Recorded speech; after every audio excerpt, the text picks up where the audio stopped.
नमस्कार। आज हम आपको एक ऐसे शहर की कहानी सुनाने जा रहे हैं जिसका नाम शायद साधारण लगे, पर इसकी कहानियां वो बिल्कुल भी साधारण नहीं है। जी हाँ, हम बात कर रहे हैं मंदसौर की। सच कहूं तो पहली बार सुनकर ऐसा ही लगता है। मंदसौर, मध्य प्रदेश का एक शहर। यहाँ भला क्या खास होगा? पर जानते हैं, अक्सर जिन जगहों से कोई उम्मीद नहीं होती, वहीं सबसे बड़े खजाने छुपे होते हैं। तो तैयार हो जाइए, क्योंकि मंदसौर की अविश्वसनीय कहानियों का पिटारा अब खुलने वाला है। और यकीन मानिए, आपने ऐसा कुछ पहले शायद ही सुना होगा। सबसे पहले बात करते हैं उस चीज की जिसने मंदसौर को एक अलग ही पहचान दी है। कहानी शुरू होती है एक नदी से और एक पत्थर से। ये कहानी है यहाँ के मशहूर पशुपतिनाथ मंदिर की। जरा सोचिए, एक धोबी है जो रोज नदी किनारे एक बड़े से पत्थर पर कपड़े धोता है, सालों से। फिर एक दिन उसे एक सपना आता है। फिर वही सपना बार बार आता है कि वो पत्थर कोई मामूली पत्थर नहीं, बल्कि भगवान शिव की मूर्ति है।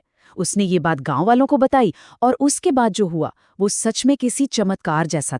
और जब गांव वालों ने मिलकर उस पत्थर को बाहर निकाला, तो वो कोई छोटा मोटा पत्थर नहीं था। अरे पूरे 4600 किलो की एक विशाल मूर्ति सामने आई।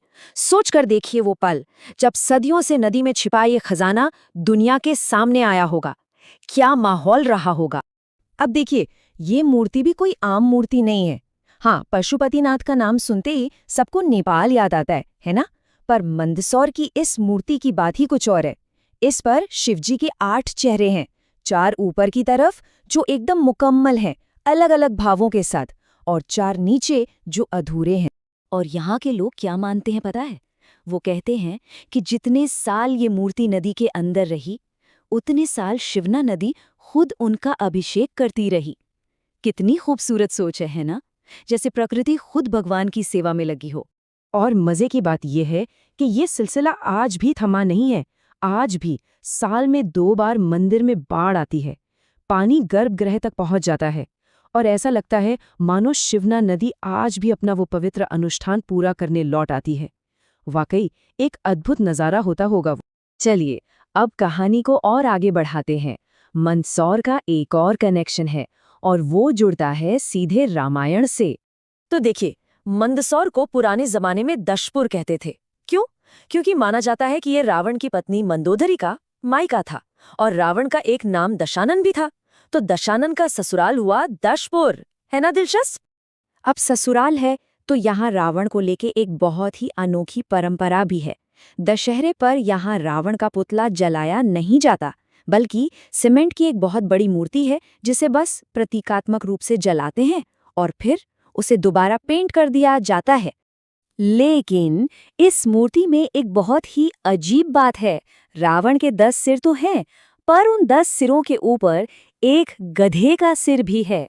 अब सवाल यह है कि भाई गधे का सिर क्यों? इस सवाल का जवाब हमें मंदसौर के एक और अजूबे के पास ले जाता है। एक ऐसा अजूबा जो इस गधे वाले रहस्य को भी सुलझा देगा। ये है कुबेर का मंदिर, वही कुबेर जो रावण के सौतेले भाई थे। और इस मंदिर के बारे में जो कहानी है वो तो और भी कमाल है। कहते हैं कि ये मंदिर जमीन पर बनाया ही नहीं गया, इसे उड़ाकर यहाँ लाया गया था। और सबसे बड़ी बात, इस मंदिर की कोई नींव, कोई फाउंडेशन है ही नहीं। सच में ऐसा लगता है जैसे किसी ने बस इसे उठाया और यहाँ लाकर रख दिया हो। तो उस गधे वाले रहस्य का क्या? जवाब बहुत ही मजेदार और चौंकाने वाला है। मंदसौर पूरे एशिया में गधों का सबसे बड़ा उत्पादक है। जी हाँ, बिल्कुल सही सुना। और शायद इसी वजह से एक प्रतीक के तौर पर रावण की मूर्ति पर गधे को ये खास जगह मिली है। तो देखा आपने, ये सारी कहानियां मिलकर मंदसौर को एक ऐसी जगह बनाती हैं जिसके बारे में कोई सोच भी नहीं सकता। तो सोचिए, एक साधारण सा लगने वाला शहर, और उसके अंदर कहानियों का कैसा खजाना छिपा है। नदी से निकली एक विशालकाय मूर्ति, रावण का ससुराल, बिना नींव वाला उड़ता हुआ मंदिर, और तो और एशिया की गधों की राजधानी। और हाँ, यहाँ एक बड़ी मॉडर्न यूनिवर्सिटी भी है। मंदसौर सच में एक पूरा सरप्राइज पैकेज है।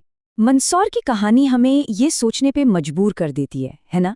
कि हमारे देश में न जाने ऐसी कितनी मामूली सी जगहें हैं जिनके अंदर कितनी असाधारण कहानियां दबी पड़ी हैं, बस इंतजार कर रही हैं कि कोई उन्हें खोजे और दुनिया को सुनाए।